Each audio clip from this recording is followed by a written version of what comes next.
Sholawat keren. Yang nggak enak itu begini, sholawat keren itu pasti identiknya dengan Gus Asmi, dengan Gus Hafid. Begitu ngomong tobat itu mesti kaitannya dengan maksiat, mesti kaitannya dengan iya bocah ngomong. Jadi kalau ngomong sholawat keren yang diingat-ingat Gus Asmi, begitu taubat geden yang diingat-ingat Gus Miftah. Nah, Bapak Ibu dan kawan-kawan sekalian yang berbahagia, ahli syariat itu menemukan Tuhan dengan ilmunya. Semakin dia mengkaji ilmu, maka dia akan meyakini keakbaran Allah. Makanya orang-orang alim itu, mohon maaf, orang-orang alim itu tipikalnya mungkin dia seneng ngaji, tetapi ibadahnya biasanya pas-pasan. Orang yang alim itu biasanya ibadahnya banyak, mohon maaf, ilmunya banyak, tapi ibadahnya kurang khusyuk. Contohnya siapa? Nabi Sulaiman. Nabi Sulaiman itu nabi yang sangat alim, tetapi ibadahnya kalah khusyuk dengan bapaknya Nabi Daud. Contoh begini, masih ingat cerita Kubro dan Sugro, kakak adik. Kubro ini kakaknya, Sugro ini adiknya. Kubro dan Sugro ini sama-sama matang, hamil. Kalau bahasa Jawanya apa? Ngandut. Bahasa lebih halusnya apa? Anggarep beni. Kalau anggarep seri, anggarep sari itu men, anggarep beni itu matang. Saya itu kalau ngomong halus, Pak Giri kalah sama saya, kalah. Cuman kalau saya ngomong halus, orang Ponorogo malah kaget loh. Miftah cangkemnya kesambet kok ya. Jadi meteng itu bahasa Jawanya ngandut, yang lebih halus namanya anggarep beni. Kalau menstruasi itu anggap sari. Menstruasi ya, bukan mencret-mencret. Dua-duanya ini hamil, matang. 9 bulan kemudian melahirkan. Oh, ini ada pemirsa BTV. Jadi Pak Giri, alhamdulillah acara malam hari ini disiarkan oleh BTV dengan acara jalan. Jadi lumayan raine Pak Giri ditonton secara nasional. Ada aja Pak Giri. Jadi kalau Pak Giri ngundang saya ngaji itu undang-undangnya ngamplop tipis ora apa-apa, sing penting iso ngonek-ngonekke sak mudare.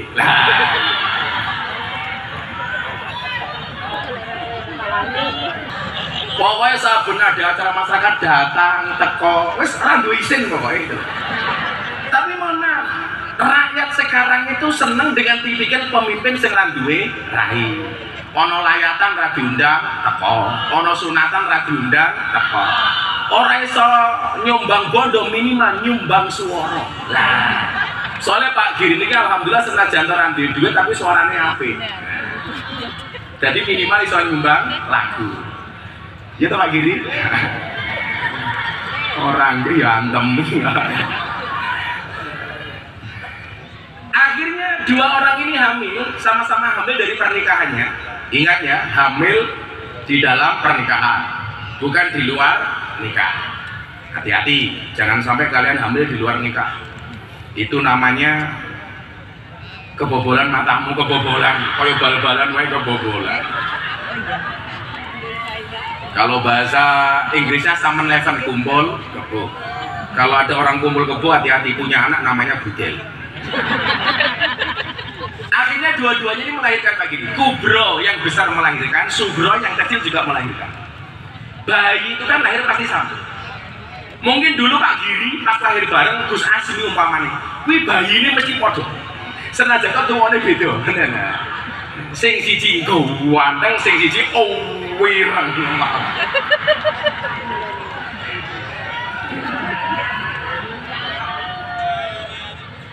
Jadi belajar dari pengalaman Pak Prabowo terpilih jadi presiden itu karena sering didolimi. Nah, makanya kalau Pak Giri pengen jadi bupati lagi maka harus siap-siap didolimi. Ya, kira-kira begitu Pak Giri. Itu kampanye yang paling murah Pak Giri.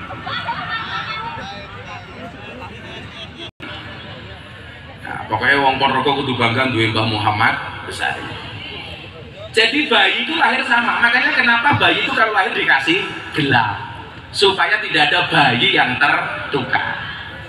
Karena secara fisikly orang itu kalau lahir pasti mirip, gak usah kembar, orang lain saja itu bisa mirip, dikasih gelang. Singkat cerita, dua orang ini, Kubro dan Sugro, salah satu bayi di antara keduanya dimakan harimau.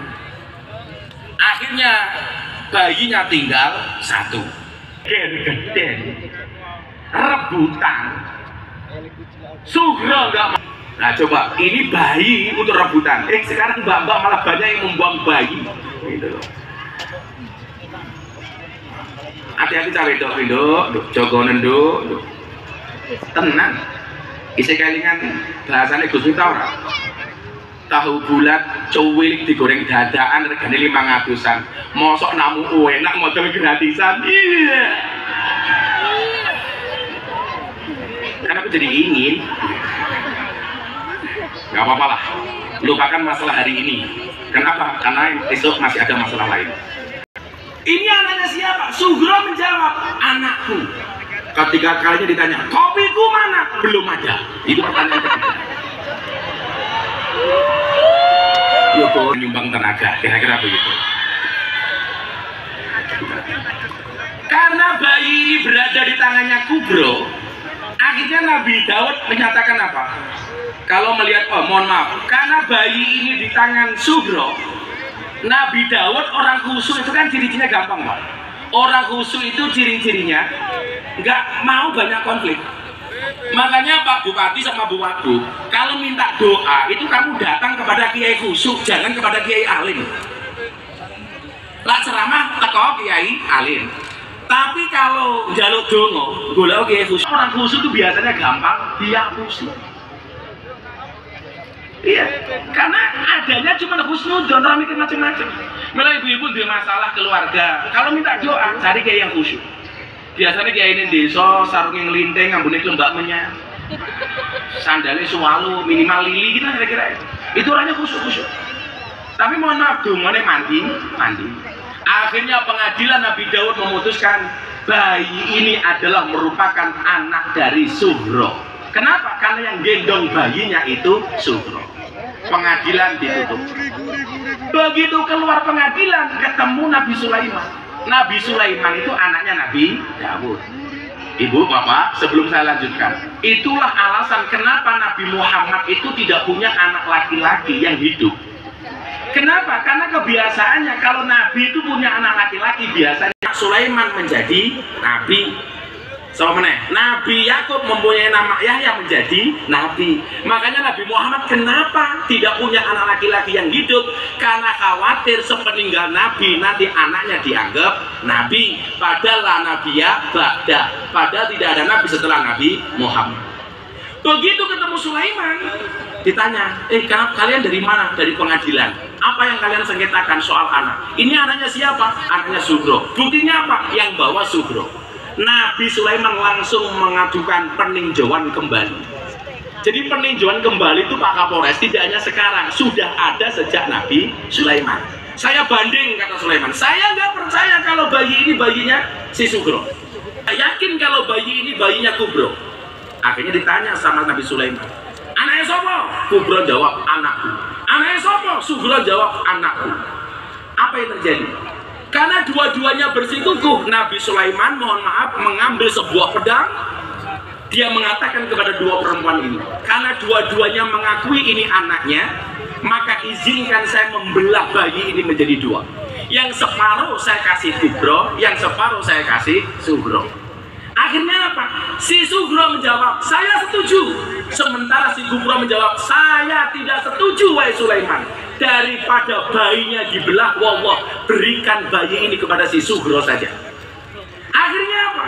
Nabi Sulaiman memutuskan, yang tadinya Nabi Daud mengatakan ini adalah bayinya Sugro, Nabi Sulaiman mengatakan bayi ini adalah bayinya Kubro. Kenapa?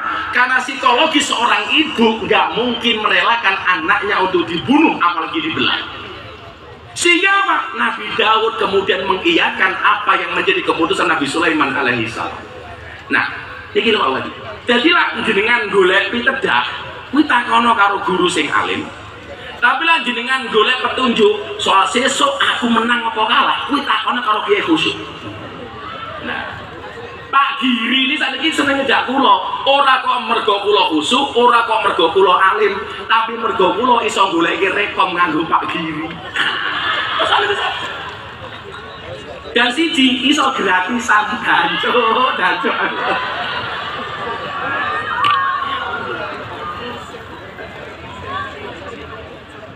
Yang rapopo lah sih, Suban lunas lah.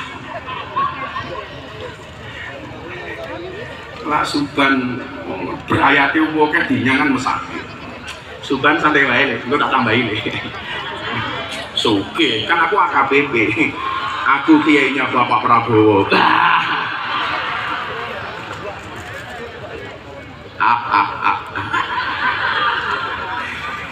Jadi ahli syariat itu menemukan Tuhan dengan ilmunya. Semakin banyak ilmu, dia akan semakin dekat dengan Tuhannya dengan cara mengkaji. Makanya nyuwun sewu, tipikal kayak Gus Bahak kayak mesti orang khusyuk, tapi alim.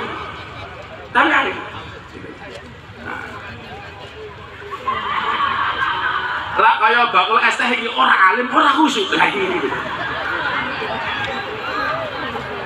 Tapi salah satu mukjizatnya bakul es ini nyuwun sewu, cangkemnya gede. Kadang-kadang pembicara pakai mic saja masih kekalahan. Bakul es.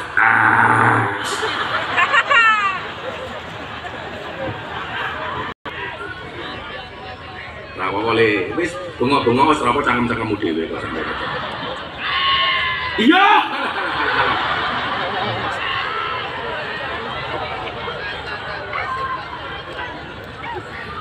Saya kemarin bikin es teh.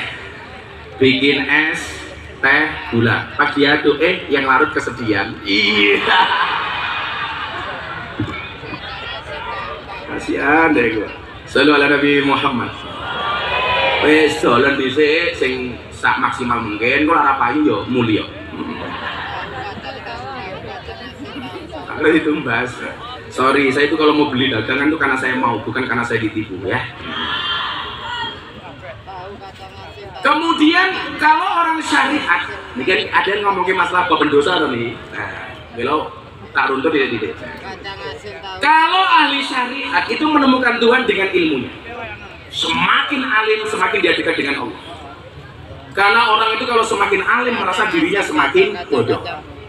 Bila awamu nanti dari jam 7 malam sampai nanti berakhir jam 4 subuh umpamanya, kok belas mboten paham santai mawon, tetap ada manfaatnya. Gus, ibu-ibu tanya, saya ngaji 2 jam di alun-alun Ponorogo kok belas gak paham apa ada manfaatnya? Ada. Minimal manfaat untuk suamimu di rumah. Karena selama kamu pengajian 2 jam suamimu terbebas dari jumu seneng-seneng tak kandani. Padha karo wingi kan ana layatan Mas Azia Pak Bupati. Lonte mati. Begenjek itu meninggal dunia. Mbah Mudin kalau ada orang meninggal biasanya mengatakan apa Pak? Jenazah menikah saya nopo awon. Ini kan yang meninggal PSK. Semua orang meneng mawon. Saya mendengok saya nopo awon. Awon nopo saya. Rampung saya ditanya, Gus, kan lonte. Yang lain dia kenapa Gus mengatakan saya? Loh, saya itu artinya apa? Baik. Kenapa dia mati saya ditanya? Dia mati sudah tidak ngelonte lagi. Loh, benar nggak? Gara-gara dia mati sudah tidak melanjutkan perlonteannya lagi. Berarti tidak nambah dosanya lagi. Yang kedua, baik gimana? Baik bagi orang lain. Karena gara-gara dia mati sudah ada tidak transaksi kemaksiatan lagi. Loh, pada karo ini, ono maling mati.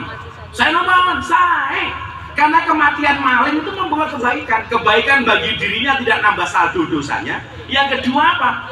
Kebaikan bagi orang lain karena berpotensi barangnya tidak diambil oleh si maling. Gimana? Kalau kayak Gusta di elek-elek itu yo bener, jangan kulo elek, santai mawon.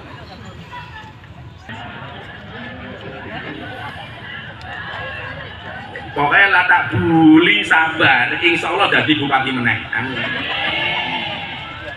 Langsung do muni-muni iki perkara apa to riri. Kowe ngerti sugiri katine apa le? Sugi atine apik, giri katine gunung. Dadi gunung sing apik. Gunung iki tak kandhani. Gunung iki kok ngono. Bocah wedok saiki koyo ayu gunung. Toko wadah ketok ayu begitu cedak weh. Toko adoh wow. Begitu cedak weh. Ya padha karo bapak iki lho. Lah ning pengajian delok wong ayu, wow. Ning omah delok bojone weh. Ya padahal rem barang iki ada tak. Delok jenenge ya Su lho. Sugiono. Sugiati Giono iki sugih tur ana. Sugiono. Aku ditonggo jenenge 600. Kita diwali jenenge Sutarman. 600 Sutarman. Nah, bahasa Malang lah walian toh. Nah, arek Malang. Apa bahasa Indonesia Malang? Kerang ngalam. Lah Sutarman 600. Begitu Mas Sugiono? Danrem, Dandim, Gus Miftah, Dancuk jalan.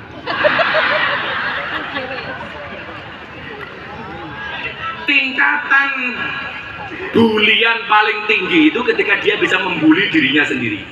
Kayak Gus Dur, Pak Giri. Gus Dur itu ditanya begini, Gus, setiap pidato kok Anda mengucapkan salam? Apakah karena Anda Muslim yang taat? Oh enggak. Terus kenapa kalau ceramah Anda selalu membuka dengan salam? Saya itu mengucapkan salam supaya saya tahu ada yang datang apa enggak. Itu sudah.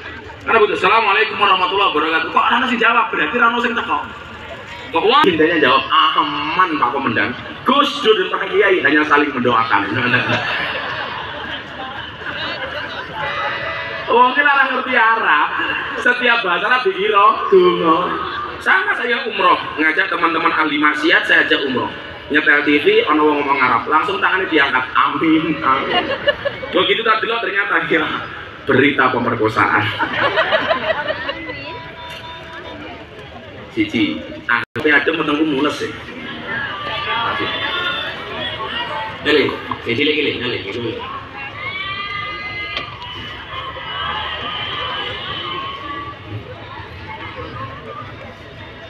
Pak Giri itu seperti kopi, pahit sih, tapi banyak yang mencintai. Iya.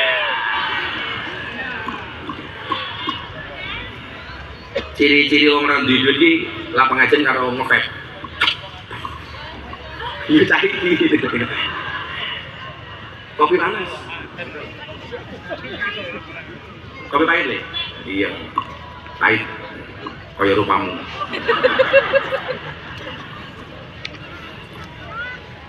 Apa dok? Adik ngomong nih, kau ngomong apa? Kau jilin lagi, tiga api cakap main lagi. Jilin lagi Gus, aku dan Gus. Adik ngomong apa? Apa dok? Apa? Mic-nya. Mic. Tak kayak duit duduk santai baik. Kamu bilang apa? Baik seperti masa lalu. Iya. Ya wes, tak kayak duit, ngomong gue tak kayak 200.000. Kalau kamu bisa menjawab, tak kasih 500.000. Insyaallah. Kenapa matematika itu lebih sulit daripada pelajaran sejarah? Kan kamu masa lalu toh. Pertanyaan Gus Miftah, kenapa matematika lebih sulit daripada pelajaran sejarah? SKI ya sulit loh Gus. SKI lo sulit. SKI dia apa? Sejarah. Nah ya makanya kenapa matematika itu lebih sulit daripada pelajaran sejarah? Gampang sih matematika. Kalau rupamu. Pak polisi, materi jamaah itu pasalnya apa? Rata-rata orang mengatakan matematika itu lebih sulit daripada sejarah. Pertanyaannya kenapa MTK? Bahasa Arab lebih sulit. Gampang. Enggak. Aku mencintai kamu, bahasa Arabnya apa? Enggak tahu. Nah, kalau bahasa Inggrisnya? I love you. I love you too.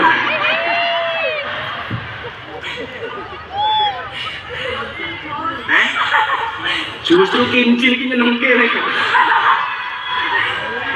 Soalnya ini zamannya masih tobruk. Jenengmu sama dok? Mariza Najla Raudatu Nisya. Jenengmu sama? Mariza Najla Raudatu Nisya. Marzina. Mariza. Najla. Raudatul. Nisya. Nisa. Larang.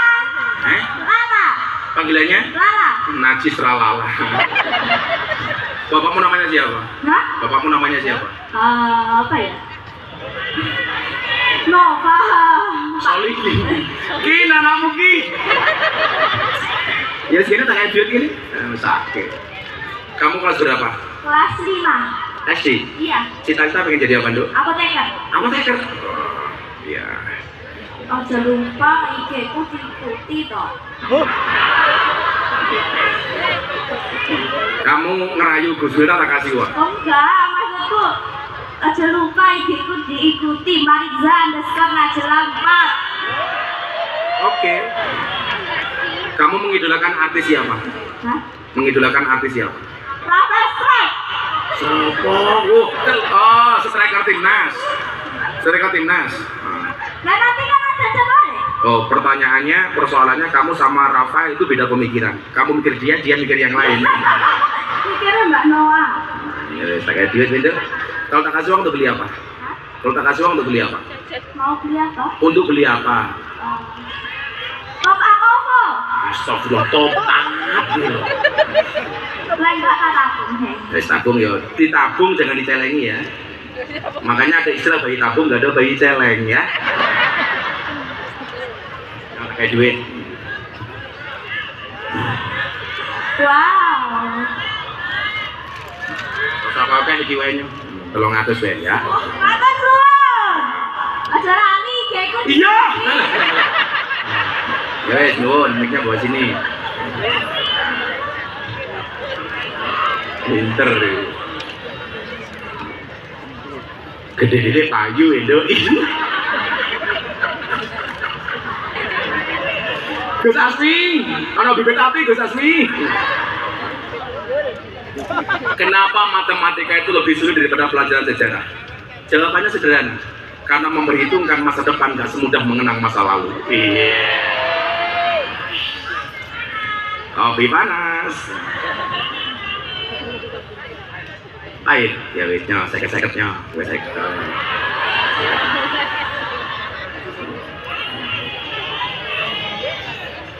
Ini ono wong nyuguh kopi, tak kayak 250.000 mulai stroke.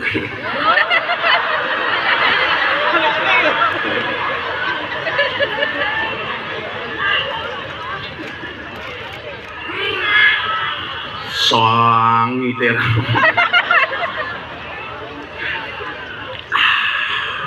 Padan Ren yang bisa membuat asa cuma 2, 1 kopi 2 istri. Iya. Kata Pak Giri telu LC. Iya.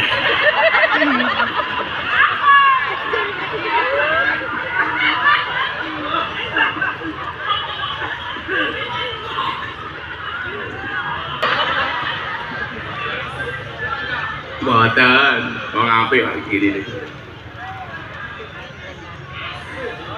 Nah, bakal es kita aja. Bakal es ke Warok Ponorogo.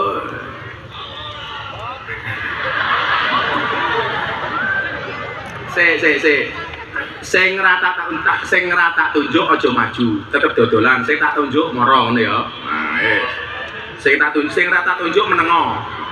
Ben ra kisruh. Cah telu iki dhisik, sing telu iki dibagi dhisik, cah telu iki. Dibagi tak bayar, dibagi tak bayar. 1, 2, 3. Sing ora tak tunjuk ora usah maju. Gantian. Sing liya tak iya 1, 2, 3. Ah, cah telu iki. Nah, telu iki. Sing ora tak tunjuk engko dhisik sabar. Dodolon dhisik sing apik. Aku yo ora janji tuku.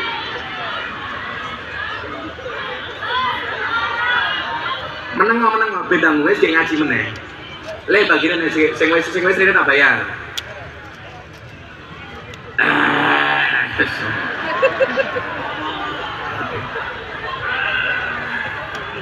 Kowe ngomong es piye? Kowe ngomong es piye? Kowe piye cangkemmu? Terserah. Nah, menga esku piro dhisik? Kowe piro? Esku piro? Yo cangkem meneng dibayar. Kowe piro mau? Nakmu piro? Kok sak tekan iki piro aku ora ngerti. Imamnya namanya Imam Abil Hasan As-Sadili.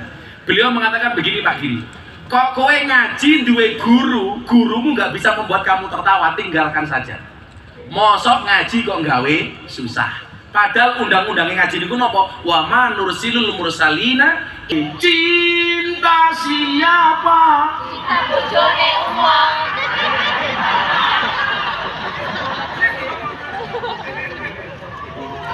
Rindu siapa? Rindu bojone uang. Pak Dandan yo ngerti ngono kuwi. Ibu, engkaulah wanita yang mulia, derajatmu 3 tingkat dibanding ayah. Kau mengandung, melahirkan, mengandung lagi, melahirkan lagi, mengandung lagi. Doer. Lagu-lagu ini Pak Danam yang mudah-mudahan ngono lah. Lah Pak Giri ya beda meneh. Indung-indung, kepala indung, mata melirik, kaki kesandung. Jangan salahkan ibu mengandung, salahkan bapak yang punya burung. Generasi saya bukan sowan ditimbali. Ngapunten, minta hadiah Fatihah untuk Mama Salma. Al-Fatihah. Iya kan aku bilang ya. Jadi bulan puasa pas di tempatnya Abah Lutfi itu ada sahur bersama, nggak ada buka puasa bersama. Jadi nggak ada buka puasa. Kenapa? Karena Abah Lutfi itu buka dan sahurnya jadi satu. Jadi kalau maghrib cuma ngopi tok sambil nyemil 1-2 makanan, daharnya malam nunggu sahur. Makanya ada sahur bersama. Sudah hampir subuh saya masih di Brebes, Tegal. Artinya kalau langsung ke Pekalongan saya nggak sahur. Saya telepon mama, ngapunten saya terlambat. Kenapa polisi penting toko Pekalongan. Selesai subuh saya masuk kamarnya Habib Lutfi. Beliau sudah mengirim. Mama Salmah nunggu di kasur, Abah Lutfi sudah mengirim. Di depan Habib Lutfi ratusan tasbih panjang-panjang. Lagi takbir seperti itu. Saya nunggu ngobrol sama mama. Kebetulan Mama Salmah itu masih sembah dengan saya. Beb Zaidan itu nggak ada darah dengan Beb Idin, tetapi ada darah dengan Habib Lutfi. Kenapa? Bapaknya Habib Zaidan itu namanya Habib Haidar, dua bapak namanya Umar. Habib Umar ini adiknya Abah Lutfi. Maan dari Habib Lutfi. Lah saya dari Mama Salma. Begitu tahu saya datang, Habib Lutfi itu apa? Ngehol ya apa ya bahasa Jawa? Memending wiridnya. Tiap hari jenengan tasik wirid itu tuh apa? Ini hebatnya orang Toriko. Abah ki mursid Toriko. Kenapa Abah wirid sebanyak ini? Untuk nambal wiridnya jamaah yang masih bolong-bolong. Kita itu wirid saja kadang-kadang nggak kober. Habib Lutfi wiridnya nambel wiridnya jamaah yang kurang. Habib kaya Habib Lutfi kok dia mau rasani modal mungkin rasani Habib Lutfi apa tak takon. Lah Habib Lutfi bisa mau elek untuk nambeli kurangnya wirid jamaah. Yon sing awake dhewe men kelase makolam cingko mata ko salam plencing donga nek Allahumma lantas jalan. Salat singkat, tangannya diangkat, dongane singkat. Ya Allah, kau tahu yang ku mau. Amin. Model karo codot. Ngono kok suudon karo Habib Lutfi to. Bu, naudzubillahi min dzalik. Mugi-mugi Abah Lutfi panjang umur ya. Kemudian kalau ahli syariat menemukan Tuhan dengan ilmunya, ahli hakikat menemukan Tuhan dengan thariqahnya, ahli makrifat menemukan Tuhan di dalam dirinya. Makanya disampaikan ini nyuwun sewu, pengen delok kabarane Gusti Allah ora kudu munggah ning gunung. Ora kudu salah. Tapi ingat, yudillu bi katsira wa yahdi bihi katsira wa ma yudillu bihi illal fasiqin. Kita itu pengen melihat keakbarannya Allah, nggak cukup melihat nyamuk. Coba Pak, nyamuk sekecil itu kalau kita melihat Awakmu bedokke kuwi nyamuk lanang karo nyamuk wedok. Kuwi carane kepiye? Wis tak tekan otak ya. Ayo. Wong padha-padha ora katokan. Ayo. Yo kalau manusia kan bisa dilihat lanang apa wedok tergantung bentuk sempake. Ayo kowe. Ora usah ndelok kelamine, bentuk sempake kuwi iki lanang iki wedok. Yang menjadi misteri satu. Misterinya apa? Kenapa kalau di pasar atau kalau di mall itu sempaknya perempuan dijual berceceran, sementara sempaknya laki-laki dijual terbungkus? Wih, bedanya apa? Ayo. Mengamati nggak Pak Dandren? Ayo bungkus, sempaknya wong wedok didol, cecer, diler. Pertanyaannya ngopo? Ben ramabur matamu. Saya ketemu ben ramabur. Ustaz Santeliman, lungguh. Lah, dari nyamuk saja Pak, nyuwun sewu, terlihat bagaimana keakbaran Allah. Coba dilihat Pak, jenis kelaminnya gimana? Umpama lanang, titik-titiknya manggone neng ndi. Ternyata nyamuk sekecil itu bisa reproduksi. Pertanyaan saya, mengandungnya di mana? Metengnya sebelah ndi? Nyamuk itu tahu kalau mau dikeplak mabur. Apakah dia menggunakan otak atau insting? Ini ilmu cilik yang kemudian bisa ketika kita raba menjadikan kita mengetahui keakbaran Allah. Maka saya selalu bilang, kok awakmu kalian duwe sikil loro, duwe tangan loro, duwe ndas utuh, khawatir dengan rezekimu, berarti kamu kalah dengan nyamuk. Nyamuk urip. Ayo. Dan ternyata nyamuk itu walaupun dia sejelek itu menjadi rezeki bagi yang lain, menguntungkan yang lain. Nopo cecak.